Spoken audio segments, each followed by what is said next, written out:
Hey everyone, Sean here, your guide to Warcraft, and let's get straight into rank 6 of the Brawlers Guild. And I've sped up all the bosses here because they took me the full 2-minute timer to kill, and let's not be dealing with that. So the first boss here is Tops. Now, he is a green direhorn. That reminds me a lot of the Horadin fight in Throne of Thunder. Now, what he will do is he will charge a wall with an ability called Collision. Now, sometimes when he charges the wall, he will be caused to go to Dino Daze, and that's when he gets stunned and he takes double damage. So when he does his Dino Daze, you want to unload your full burst on him. I would recommend early in the fight, because the more that he actually does his collisions, the less often that he does Dino Daze as the fight goes on. So it's almost like he's kind of adapting to the fact that he's slamming his head against the wall. And there are a couple of other mechanics it's definitely worth noting about this fight. If you get in front of him while he's doing his collision or his dino charge, it's a one-hit kill. Don't get in the way of that charge. And when he's doing his dino daze and he's taking double damage, if you're standing behind him, his tail will stun you for a couple of seconds unless you move away from him. If he does that, he might turn around and dino charge you and kill you, so it's very important to sort of know where you are and how to deal with it. Otherwise, the only problem I had was meeting the DPS check in the 2-minute timer, but other than that, it's pretty simple. Now, here we have Millie Watts. Now, she has a few abilities you want to watch out for. Now, she has Electric Dynamite. Now, what that will do is that will put that blue static circle on the floor that you can see there, which you obviously do not want to stand in, so you want to interrupt as many Electric Dynamites as you can. But you want at least one on the ground at all times, because she has an ability called something Discombobulator, and what that will do is that's basically like a polymorph, and that will stun you unless you take damage, and that will pretty much kill you in this fight. So what you want to do is stand in the blue stuff. Here we go, there you go. Mega Fantastic Discombobulator, I don't even know. And what you want to do is you want to stand in the sort of the Electric Dynamite, so when she casts it, you take damage, and that will sort of knock you out of it so you can get back in the fight. So it's always important to have at least one Electric Dynamite on the floor at all times. Otherwise, just make sure to interrupt the others so you don't have too much, because I'd say more than 3 you're in trouble, because it's going to take up all your fighting spaces. You cannot actually move her around in this fight.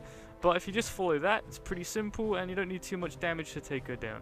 Now, for the next boss, we have a lava worm called Carl, or I guess as I should call him, Carl.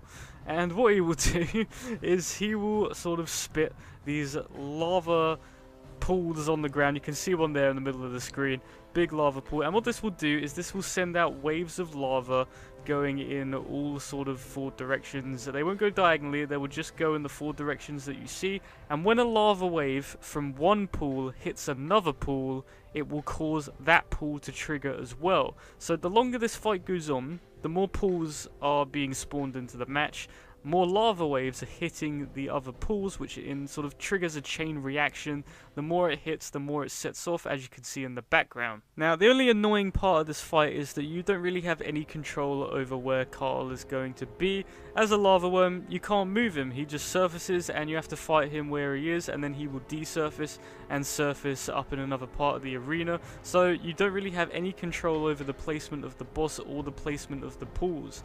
You just really have to work with what you've got. And here, he put me in the most awkward position in the world. He put me right in the corner, and you can see my camera. So I just had lava flying towards my screen, but luckily I was able to kill him and take him out before that actually went off. Now, the next fight here is quite a personal favourite of mine. This is Team Overwatch. It's basically the Overwatch fight in Warcraft, and we're fighting Junkrat, McCree, and Winston. They look a bit different to how you might remember them, but that's pretty much this fight. So you can see Junkrat here is what we're going to focus on first. Now, he puts these bombs on the ground, and if you get caught in one of those, you can see I pretty much almost died. So the main thing you want to watch out for is don't stand in Junkrat's bombs. Now, I would say kill Junkrat first. As long as you can take him out, kill Junkrat first. He does the most damage. Now, McCree here is casting High Noon. Now, this is a very long cast, but if he gets it off, you can guess what happens. It's going to one-hit you a lot like in Overwatch. So you want to have enough DPS to take him out. If you have enough, like I said, kill Junkrat first, then focus on McCree. If you just don't have enough to get Junkrat down before High Noon goes off, focus McCree first. But if you can do that, I got it right at the last second, and then we're just left with Winston, who you just want to interrupt his cast when possible, but we've done the main 2 damage dealers out the way. Winston, like in the game, is just more of a tank, so you just want to have enough DPS to take him out before the enrage timer hits, and that's pretty much that fight done. So that's all of rank 6 in the Brawlers Guild, only 1 more to go. That's all for this video. Thank you very much for watching. Be sure to subscribe for some more World of Warcraft guide videos, and I'll see you in the next one.